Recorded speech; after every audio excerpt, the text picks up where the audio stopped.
Bom dia, boa tarde, boa noite, boa madrugada. Vamos aqui a nossa prova número 6 do nosso curso preparatório para o da Ordem. Ontem à noite, nós estamos vendo isso aqui, né? Nós estamos vendo a lógica para você ser presidente da Câmara dos Deputados ou presidente do Senado Federal. E você não pode ser reeleito duas vezes consecutivas dentro do mesmo mandato. Tá? Então, para você ser candidato, né? Você registra sua candidatura no partido político, que tem o monopólio das candidaturas, e aí você participa das eleições. Se o povo votar em você, você entra no Congresso e lá dentro você concorre à mesa. Você pode concorrer à mesa. E aí lá dentro, quem vai votar em você serão os outros deputados, os outros senadores. Certo? Então você, o povo te escolheu, você faz parte ali do Congresso Nacional, entra lá dentro, os membros do Congresso Nacional vão votar em você. Se você vencer, você pode virar o presidente da Câmara dos Deputados. Certo? Aí você pode ser presidente da Câmara. Se você chegou e venceu, você é presidente da Câmara. Só que você só pode ser presidente da Câmara por 2 anos. Não pode ser reeleito. Por quê? Porque você seria reeleito dentro do mesmo mandato e não pode ser dentro do mesmo mandato. Agora, em mandatos diferentes, você pode. Então, você pode ser presidente da Câmara dos Deputados nos últimos 2 anos do seu mandato, e aí, a hora que você sai, o povo te vota novamente. Te vota é ótimo, né? O povo vota em você novamente, e aí você é reeleito pelo povo. E aí, lá dentro da Câmara, você é reeleito de novo. Os deputados que dessa vez vencem também votam em você. Então, você pode ser reeleito, desde que não seja dentro do mesmo mandato. Tá bom? Falamos também sobre a perda do objeto de uma ADI. É a ADI, pessoal, que ataca, às vezes, uma medida provisória, e essa medida provisória não for convertida em lei, a ADI perde a razão de existir. Mas nesse caso aqui, não. Nesse caso aqui, ela foi aditada. Por quê? Porque a medida provisória foi votada no Congresso e aí ela se tornou uma lei. Ela se tornou uma lei ordinária. E, consequentemente, a ADI que tinha atacado essa medida provisória, ela tem que ser melhorada, tem que ser aditada para atacar agora o conteúdo da lei ordinária. Se a medida provisória não fosse convertida em lei, né, olha só, se a medida provisória não se torna nada, ela não vira lei, aí simplesmente a ADI deixa de ter a razão de existir, ela perde a razão de existir do objeto dela, né? Ela não tem mais motivo de existir. É igual o mandado de segurança atacando decisão interlocutória no processo de trabalho. Se a decisão interlocutória se tornar definitiva na sentença, o mandado de segurança perde a razão de existir e aí você tem que fazer um recurso ordinário contra essa decisão, né, do mandado, contra essa decisão da sentença em si, que trouxe ali a decisão interlocutória para a sentença.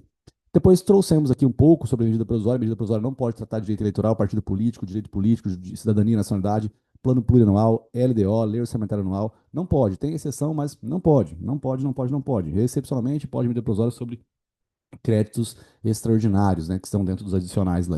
Mas isso é exceção da exceção da exceção. Primeiro aprenda a regra, né? E aí a União tem o seu plano, o executivo que cria o seu plano.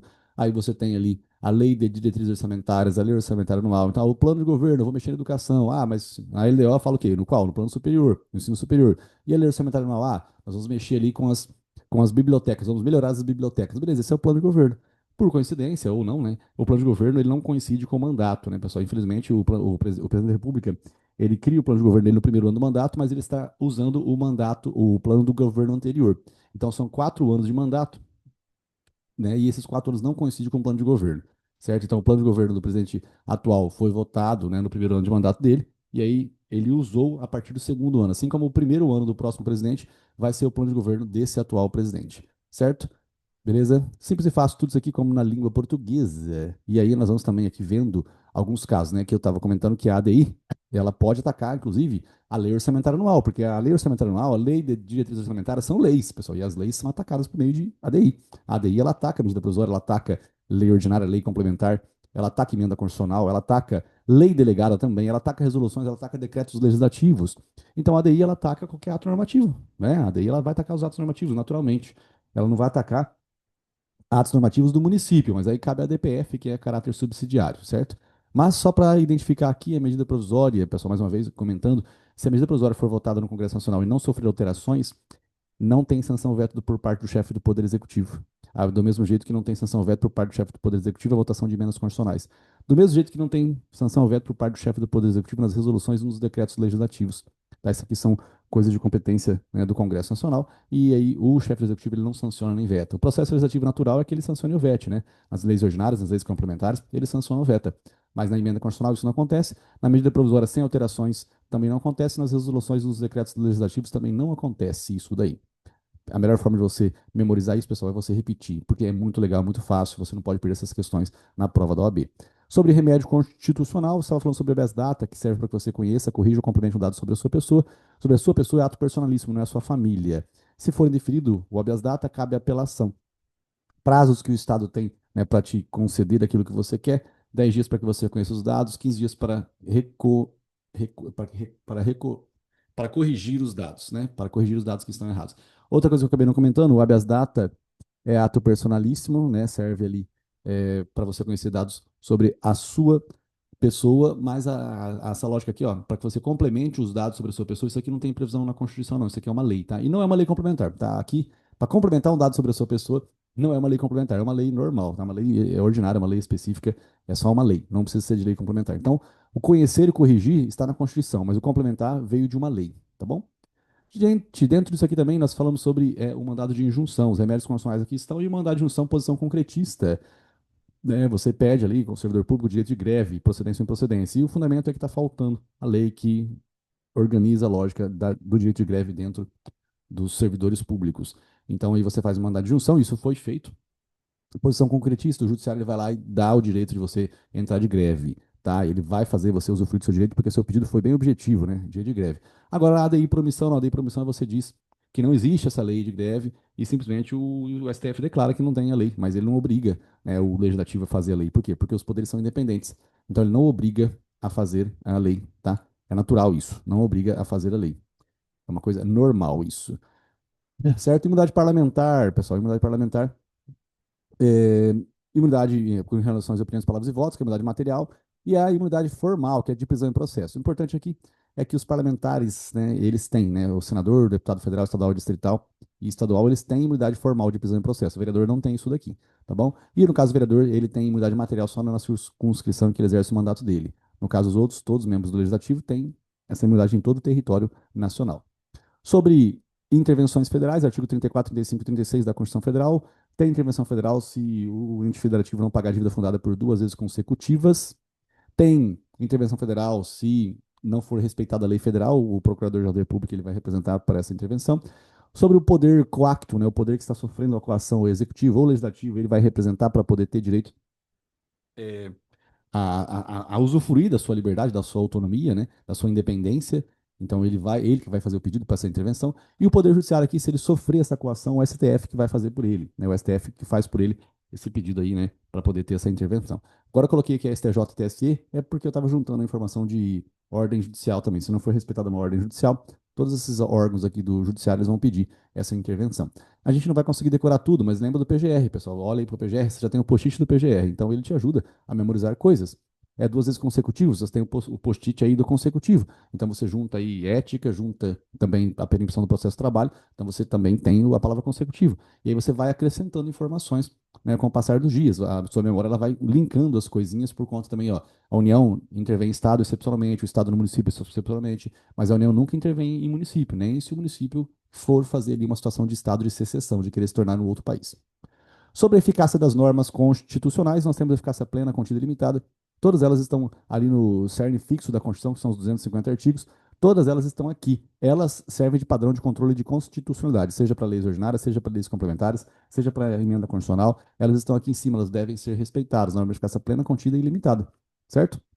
Elas devem ser respeitadas. Norma supralegal que não vai ser respeitada, mas elas devem ser respeitadas. O ADCT também deve ser respeitado, né? Não importa o nível aqui da eficácia da norma, ela tem que ser respeitada. Ela é padrão de controle de constitucionalidade, diferente das normas, né, supralegais, que são os tratados sobre direitos humanos, que não foram aprovados no quórum de maioria qualificada. A administração pública, ela tem essa lógica da supremacia do interesse público sobre o privado, e aí você tem os poderes, né? Hierárquico, poder de polícia, poder disciplinar, poder normativo. Nessa lógica aqui, o poder hierárquico, nós temos a punição, né?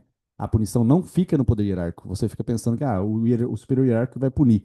Ele vai abrir o procedimento administrativo, mas o nome da punição não fica na hierarquia. O nome da punição fica no poder de polícia e no poder disciplinar. O poder disciplinar existe uma situação de vínculo com a administração pública. Você, se estiver vinculado com a administração pública, sofre as punições do poder disciplinar. Se não estiver vinculado, poder de polícia. Poder normativo são as situações de decreto regulamentar executivo e decreto regulamentar autônomo. São essas situações, né? São essas as situações é, são essas as situações do poder normativo. Dentro do poder disciplinar, do poder de polícia, nós temos aqui o poder de polícia. Ele tem a fase que cria, né, a norma, o CTB, por exemplo, a fase de consentimento, da fiscalização e da sanção, que é a punição. O Estado ele não delega a legislação e a sanção, mas ele delega aqui a parte do consentimento e da fiscalização, delega particulares. É interessante que pessoa jurídica de direito privado é um particular. A pessoa jurídica de direito privado é um particular, então ela também pode receber essa delegação aqui. Bom, continuando aqui, a administração pública, ela para serviço público, toda ela, União, Estado, F, Município, autarquias, fundações públicas, sociedades de economia e empresa pública, todas prestam serviço público, atividade econômica, só as estatais. Mas aí nós temos também os particulares, delegatários, concessões aqui, intervenção, né? Se você venceu uma licitação, você está ali trabalhando para a administração pública e você não está indo bem nesse trabalho, eles vão intervir para administrar melhor nessa situação em si. E isso dispensa a necessidade de um procedimento administrativo prévio. Não é prévio, acontecerá, mas você perde a gestão antes desse procedimento administrativo prévio. Isso dispensa a necessidade do contraditório para defesa prévio. Sobre derrubada da força do Tribunal de Contas, o Poder Legislativo, por meio de 2/3, ele derruba isso daqui. Então, olha só, o Poder Executivo ele faz alguma coisinha ali que não está de acordo certinho com a lei orçamentária anual, o Tribunal de Contas não aprova, e aí o que faz? O Poder Legislativo ele vai lá por 2/3 e derruba isso daqui. Tá? Então, o Poder Legislativo respectivo. Tá? Então, se for União, Congresso Nacional. Se for Estado, Assembleia Legislativa, se for município, Câmara Municipal. Só que realmente não tem muitos tribunais de contas municipais, né? O Tribunal de Contas Municipal que tem é do Rio do Estado do Rio de Janeiro, é da cidade do Rio de Janeiro e da cidade de São Paulo. Sobre o processo de desafetação, desafetação é quando você faz um bem especial se torna bem dominical. Os bens públicos, comuns de uso do povo, especiais, dominicais, esses bens aqui são todos imprescritíveis e impenhoráveis. O dominical, quando ele passa pelo processo de desafetação, ele se torna alienável, pode ser vendido, mas eles não prescrevem, eles não são penhorados. Ou seja, se você ganhar uma ação contra o Estado, você não consegue penhorar um bem do gabinete do juiz, ou penhorar um bem de uma autarquia, você não consegue penhorar, certo? Você não consegue. Ah, eles não prescrevem também. Se você começar a morar dentro de um prédio antigo da prefeitura, abandonado há 15, 20 anos, sua família está ali, você não consegue usucapi-lo. Você não tem esse poder de retirar a propriedade do Estado, porque é impenhorável, imprescritível. Agora, alienável é o bem dominical, ele pode ser vendido, alienado. Certo? Beleza, gente? Também estávamos comentando mais uma vez aqui, reiterando, né, sobre a situação das concessões. As concessões, elas não são exclusivas. Se você vencer uma licitação, não é caráter exclusivo. Aqui, a van, é porque eu disse, você ganhou uma permissão, né, pessoa física, você vai transitar na cidade de São Paulo com a sua van, carregando as pessoas para cima e para baixo. É lógico que você sabe que não é exclusivo isso. Mais pessoas vão fazer. Agora, às vezes você ganha uma licitação porque você tem uma empresa de circulares num bairro específico de uma cidade específica. Você acha que é só você que vai ter aquilo ali, porque você ganhou a licitação. Não, não é não. Isso também não tem caráter de exclusividade. Então, às vezes você venceu a licitação, mas pode ser que outras pessoas vão usufruir daquele local em si, né, de transporte. Tá? Então, a empresa em si, para lucrar em cima daquilo, tem que ficar esperto com relação a isso. Sobre a linha do tempo do processo tributário, hipótese de incidência, fatiador, obrigação tributária, 5 anos aqui, prazo decadencial de 5 anos para lançar o tributo. Às vezes não lança o tributo porque você é isento ou porque tem algum tipo de benefício de anistia, né? Se bem que a anistia ela está focada mais em situações de punição. Mas a isenção é realmente retirar a obrigação de você pagar um tributo. Problema na coluna, não paga IPVA. Problema não sei no que, não paga não sei o que lá. Certo? Então, é algum tipo de situação que o Estado concede por meio de uma lei. Constitui o crédito tributário, você paga ou suspende se exigibilidade. A suspensão é tulipa demora, né? Depósito montante integral e recurso administrativo são suspensões da exigibilidade do crédito tributário, não é extinção do crédito tributário. Aí você vai para a dívida ativa se torna aqui a certidão da dívida ativa. Aí a partir daqui, a dívida ativa está inscrita, se você vender o seu bem a partir daqui, a venda de bem a partir da inscrição da dívida ativa pode acarretar fraude e execução. Pode acarretar por quê? Porque talvez você vende alguns bens, mas você ainda continua tendo dinheiro para pagar a parte passiva. Então você não tem por que sofrer nenhum tipo de punição de falar que você estava fraudando o fisco. Tá bom? Só para contextualizar, a imunidade e a Constituição Federal, isenção por meio de lei. Quando eu falo lei, pessoal, é lei ordinária, é lei específica, né? É lei, somente lei, não é lei complementar, tá? E o decreto do executivo, o decreto executivo traz a alíquota zero, né? A alíquota zero não é por meio de lei. Acho que eu acabei não comentando isso aqui ontem, né? Passou desapercebido aqui, minha atenção não estava muito focada, e aí eu falei, né? Mas aqui é a alíquota zero, mas já falamos em outras oportunidades. A alíquota zero, ela vem por meio do decreto do executivo. Isento, né? A pessoa que é isenta de imposto de renda, ela não é isenta da emissão de notas fiscais. Por quê? Porque no direito tributário, o acessório não segue o principal. Isso significa que se você não tem que pagar um tributo, isso não te desincumbe da obrigação, né, de cumprir as situações acessórias, no caso, a própria emissão de nota fiscal em si. Certo? Vamos ver se nós comentamos tudo aqui. Falei sobre a isenção, o acessório não segue o principal. Não falei na ordem, né, de cobrança dos tributos, né? Começa-se com contribuição de melhoria, depois vai para taxa, depois vai para impostos. Estava comentando isso também por conta da prescrição. Qual que é o tributo que será cobrado primeiro? São os tributos que estão mais próximos de prescrever. E os de maiores valores também, são os que estão mais próximos de prescrever. A prescrição ela é decretada de ofício, o juiz decreta a prescrição de ofício, isso é natural, né, do processo civil. Nós comentamos isso também. Também temos outras coisas aqui, deixa eu ver o que eu falei. Eu falei sobre o procedimento, desafetação, poder de polícia, Tribunal de Contas, caráter de não exclusividade. Agora ficou faltando isso aqui. Disso aqui, vamos ver o que nós falamos. Partes para presidir, ADI, perde objeto, habeas data, mandado de junção, imunidade parlamentar, intervenção, eficácia das normas constitucionais. Casa vencedora, casa revisora, eu não falei, mas a casa vencedora é sempre a Câmara dos Deputados, pessoal. Excepcionalmente começa no Senado Federal se um senador propuser a lei em si. Ah, acabou que eu não falei sobre a DCT, né? Na verdade, desculpa, eu não falei sobre a ADI, né, estadual e a ADI numa lei, na mesma lei federal, né? Então, tipo, a ADI atacando a lei estadual e isso por não ter respeitado a Constituição do Estado, e a ADI também atacando a Constituição, e a ADI também atacando a lei, não respeitando a Constituição Federal. É assim, a mesma lei, a lei estadual, ela tem que respeitar a Constituição do Estado e a Constituição Federal. Quando ela respeita a Constituição do Estado, se ela não estiver respeitando, cabe a ADI interventiva contra ela no TJ.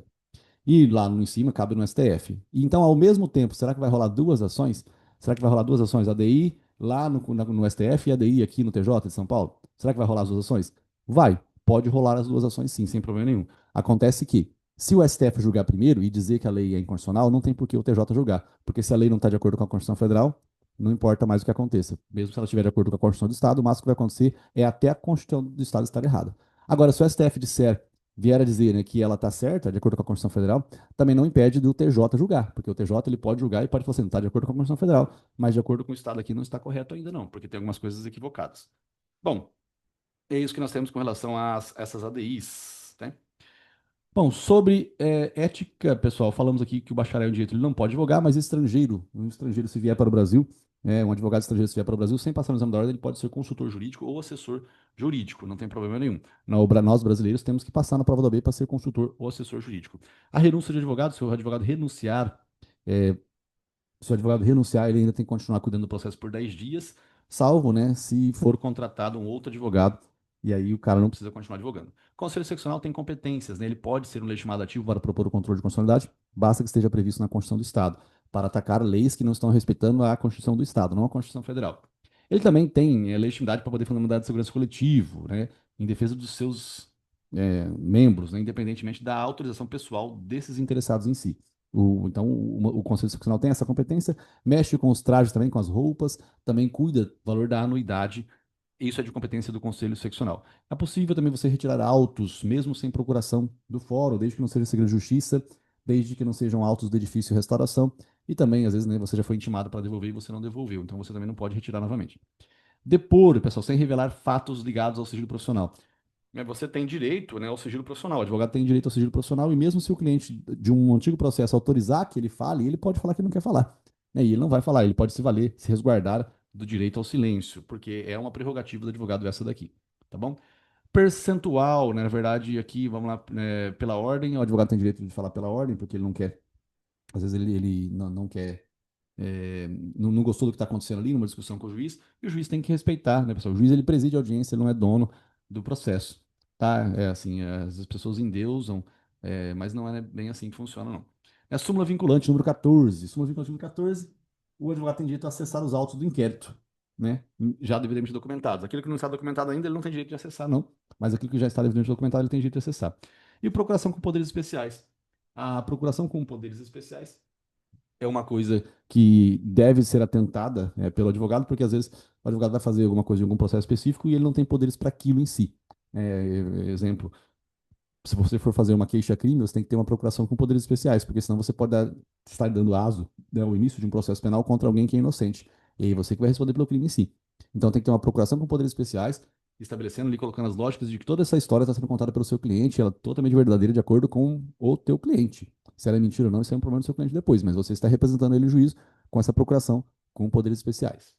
É isso aí, gente. Foco Força é fácil para muito estudo, não deixe de ler o documento, é importante a leitura, porque sedimenta aquilo que estamos fazendo aqui. Espero que você tenha chegado até aqui com força e vamos continuando. Foco, força e fé.